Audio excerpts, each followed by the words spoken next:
Hello बच्चों, कैसे हैं आप सब लोग। मैं पंकज मिश्रा आपके favourite YouTube channel success group पे आपका एक बार फिर से स्वागत करता हूँ।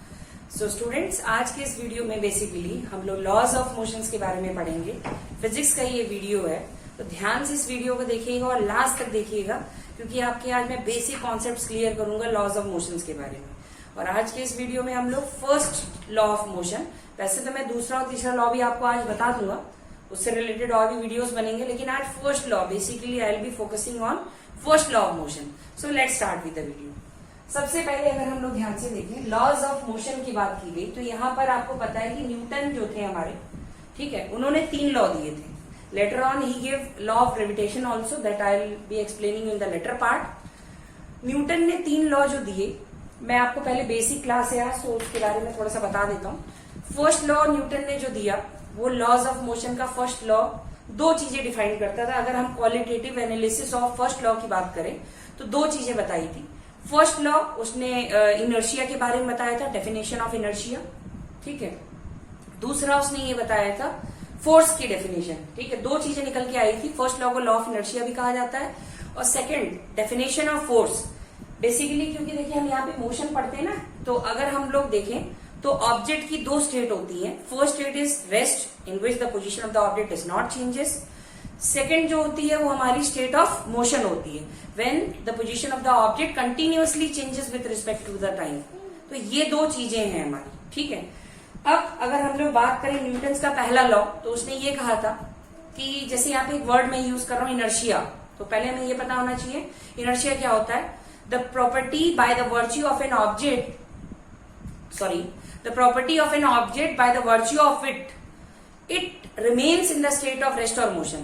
मतलब ये एक प्रॉपर्टी है किसी ऑब्जेक्ट की, जिसके वजह से वो state of rest and motion में तब तक बना रहता है जब तक उस पर कोई एक्सटर्नल फोर्स अप्लाई ना की जाए।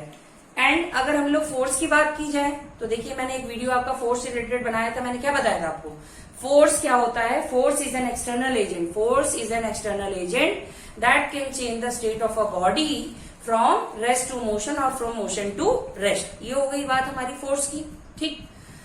फर्स्ट लॉ हमारा यही हो गया। सेकंड लॉ अगर हम लोग बात करें तो सेकंड लॉ ऑफ मोमेंटम से रिलेटेड है। मोमेंटम क्या है, product of mass and velocity. तो हम लोग ये कहते हैं the rate of change of momentum is directly proportional to the product of mass and velocity and it is directly proportional to the force applied. क्योंकि last में हम लोग जानते हैं सेकेंड लॉ से भी हम लोग लास्ट में dp by dt is equal to ma ला देंगे, जो कि फोर्स होता है, ठीक है। तो ये भी फोर्स से रिलेटेड ही चीज मैंने आपको बता दी। और जो थर्ड लॉ है आपका, वो आपका है न्यूटन्स का third law, which is known as law of क्या, action reaction. For every equal and opposite reaction there is an equal opposite reaction also. Will be dealing with the examples, the applications, ठीक है। तो ये चीजें हैं। तो चलिए आज हम लोग फर्स्ट वीडियो है हमारा इस चैप्टर का, तो हम लोग फर्स्ट लॉ के बारे में पढ़ाई करेंगे।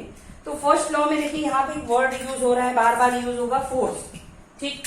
तो हम लोग पहले फोर्स के बारे में पढ़ेंगे, क्योंकि हमें फोर्स पढ़ना है पहले। तो फोर्स जैसा कि मैंने आपको बताया है, फोर्स क्या है। फोर्स एक बेटा एक्सटर्नल एजेंट है। क्या है, एक्सटर्नल एजेंट, जो कि क्या करता है, चेंज करता है। क्या करता है, चेंज करता है। किसको चेंज करता है, स्टेट ऑफ अ बॉडी। ये सब आपको वर्ड्स यूज करने पड़ेंगे, ठीक है। बच्चे बचपन से पढ़ के आते हैं, sir push pull push pull push pull खत्म। स्टेट ऑफ अ बॉडी को चेंज कर रहा है रेस्ट से मोशन में और मोशन से रेस्ट में। तो इसका मतलब क्या हुआ, इसका मतलब ये हुआ कि अगर फोर्स अप्लाई ना की जाए तो body will remain in the either state of rest और will be in the state of motion. तो फोर्स का बड़ा इंपॉर्टेंस है। अब फोर्स कर क्या रहा है बेसिकली, तो देखिए सबसे पहला ये स्पीड चेंज कर रहा है, स्पीड चेंज कर सकता है। दूसरा क्या कर सकता है, change the shape and size, change the shape and size, ठीक है। उसके बाद क्या कर रहा है, डायरेक्शन चेंज कर सकता है। और किसी बॉडी को एक्सेलरेट कर रहा है तो वो भी एक टाइप से स्पीड का ही हो गया। अब हम लोग बात करें कि स्पीड को चेंज कर रहा है, तो अगर हम लोग बात करें, हम साइकिल चलाते हैं, ठीक है। What we do, we apply force on the pedal and due to that what will happen, जो रियर व्हील होता है आपका, उसमें जो एक्सेल लगा होता है उसमें चेन से कनेक्टेड है, तो पैडलिंग जैसे से करते हैं, what will happen, you are applying a force on that pedal and due to which that rear wheel is moving along with the क्या, फ्रंट व्हील। तो यहाँ पे आप बिना फोर्स अप्लाई किया क्या साइकिल आगे जाएगी? नहीं जाएगी, बिल्कुल नहीं जाएगी। स्पीड और बढ़ानी है आपको, एक एग्जांपल और ले लीजिए। आपने क्या किया, स्पीड इंक्रीज भी हो सकती है, डिक्रीज भी हो सकती है, ये भी समझ लेना। That's why I am using this word speed change. Speed increase करनी है, you put your leg on the accelerator, the speed of the car will automatically get speeded up and when you apply the brakes the speed get decreases. तो यहाँ पे force ने क्या किया, basically speed को change किया। Change the shape and size की बात की जाए, जैसे आप स्प्रिंग की बात करते हैं, स्प्रिंग देखी होगी आपने। स्प्रिंग में बेसिकली अगर हम लोग ध्यान से देखें तो स्प्रिंग को हम लोग कंप्रेस भी कर सकते हैं, स्ट्रेच भी कर सकते हैं, ठीक है। व्हेन वी कंप्रेस, साइज उसका कंप्रेस हो जाता है, छोटी सी दिखती है spring. When we stretch, what will happen, वो स्ट्रेच हो जाती है एकदम से। We can change the shape and size. Balloon देखा होगा आपने, बलून, इन्फ्लेटेड बलून एकदम एयर से आपने भर रखा है, उसको आप लोग पिचकाइए, है ना, तो you can change the shape and size of that balloon.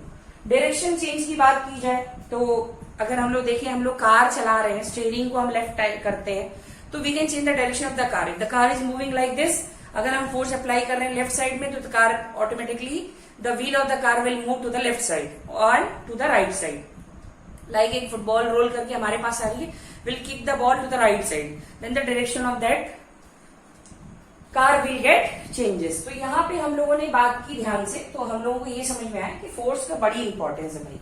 Physics में फोर्स की बड़ी इंपॉर्टेंट है। फोर्स नहीं है तो किसी भी बॉडी की स्टेट नहीं बदल सकते, ठीक है।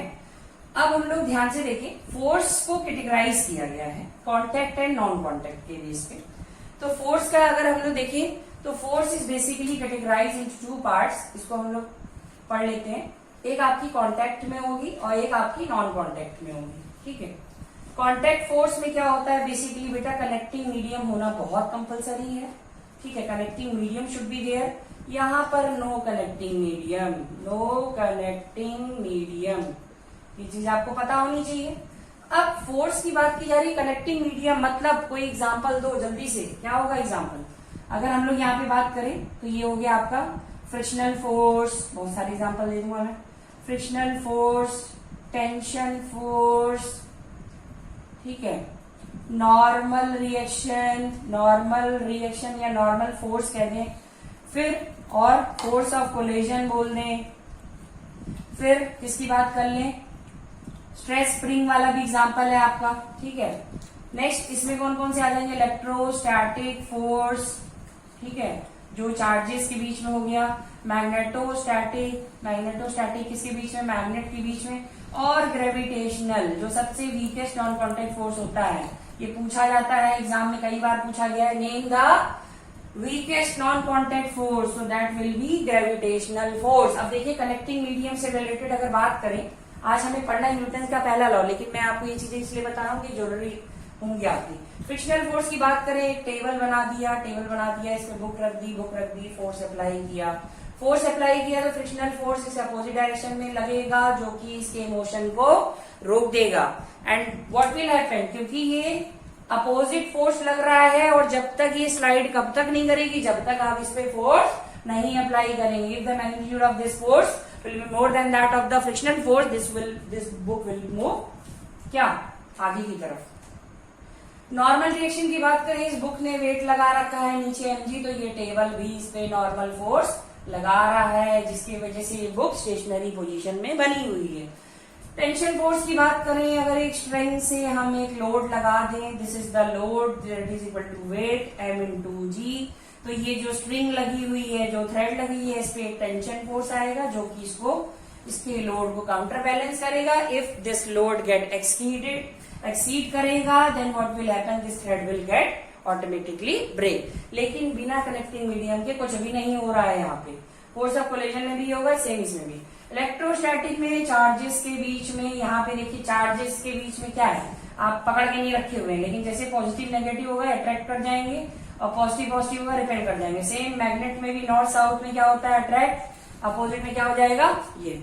इसी तरीके से ग्रेविटेशन की बात करें, जो ग्रेविटेशन में व्हाट विल हैपन, ये ग्रेविटेशन फोर्स देखिए कितनी वीकेस्ट है। अगर मैं इस फ्रीली फॉलिंग ऑब्जेक्ट को छोड़ दूं, ये मार्कर नीचे आएगा, लेकिन अगर मैं हाथ लगा दूं तो ये मार्कर नहीं गिरेगा, चाहे कुछ भी कर लो। तो इतना वीक है भैया, ये इतना वीक है कि ये नीचे नहीं आ पाएगा। ग्रेविटेशनल पुल लगाते रहो, दिन भर लगाते रहो, कुछ नहीं होने वाला। तो ये वीकेस्ट फोर्स है, बिकॉज यहाँ पे क्या है, आपने बीच में एक हर्डल लगा दिया ना, तो ये नॉन कॉन्टेक्ट फोर्स हो गया आपका। ठीक है, नॉन कॉन्टेक्ट फोर्स और कॉन्टेक्ट हो गया। अब हम थोड़ा सा न्यूटन का फर्स्ट लॉ पढ़ लें यहाँ पे, क्योंकि ये बेसिक जानना बहुत जरूरी थी आपको। अगर फोर्स के बारे में ये सब चीजें नहीं पता होती, आगे प्रॉब्लम आपको होती। तो देखिए न्यूटन का फर्स्ट लॉ है, उससे रिलेटेड अभी हम inertia at rest, inertia at motion, इसकी एप्लीकेशन बहुत सारी चीजें पढ़नी है। पहले लॉ पढ़ लेते हैं, law of first law of motion. तो इसकी स्टेटमेंट क्या होगी, जल्दी से बताइए। A body continuous to be in the state of rest और मोशन until or unless, यहाँ पे एक वर्ड यूज हो रहा है, until or unless, underline an external force act upon it। क्या मतलब दोबारा देखते हैं। अ बॉडी कंटिन्यू, बॉडी चलती रहेगी, to be in the state of rest और motion until or unless an external force act upon it. मतलब अगर कोई चीज चल रही है तो चलती रहेगी जब तक वो फोर्स नहीं अप्लाई करेगी। अगर चल रही है, सॉरी स्टॉप है, तो जब तक आगे नहीं बढ़ेगी when you apply the force. So this is the statement. ठीक, अब इसकी क्वालिटेटिव एनालिसिस की जाए, अगर हम लोग क्वालिटेटिव एनालिसिस करें इसकी, तो हमें दो चीज मिलके आएगी। यहां से एक इनर्शिया के बारे में पता चलेगा और एक हमें force of definition of force, दो चीजें हमें पता चलेगी। इनर्शिया अभी बता दिया, the property by the virtue of which, क्या मतलब, the property by the virtue of which the object remain in the state of rest और motion until or unless an external force act upon it। और definition of force का आपने बता ही दिया, external agent जो कि change the state of rest और मोशन ऑफ अ बॉडी। आगे in my next video I will be telling you the application part of first law of motion. आज हम लोगों ने बेसिक, क्योंकि चैप्टर की बेसिक थी इसीलिए मैंने आपको एलिमेंट्री पार्ट्स बता दिए हैं। In my next video I will be explaining the law in more broader way. I'll be explaining you the applications also and related numericals if any in this topic. I'll be explaining you. So stay tuned with my channel so that you can get all the videos related to these topics, as these videos are definitely going to help you. ठीक है, in whatever class you are, आपकी basic, मेरा main M यही है कि मैं आपकी basic से इनको शुरू करूं। आपको सारे वीडियोस मिल रहा है मैथ के, फिजिक्स के, केमिस्ट्री के, तो ये आपके लिए बहुत गोल्डन अपॉर्चुनिटी है। इस चैनल में आप लोगों को सारी चीजें मिल रही हैं और इनको दूसरों को भी आप लोग क्या करिए, फॉरवर्ड करिए, सो दैट सारे बच्चे हमारे चीजों को पढ़ सके। ठीक है, और अगर कोई डाउट तब भी आपको अगर हो रहा है इससे रिलेटेड, तो बाकी बच्चे जैसे कमेंट करते हैं, you can also comment on my comment box. You are most welcome. ठीक है, and if any suggestion you are having regarding my topic, या आपको लगता है और भी सुधार की जरूरत है, तो ये definitely you can give your suggestion, that are most welcome. Thank you for today.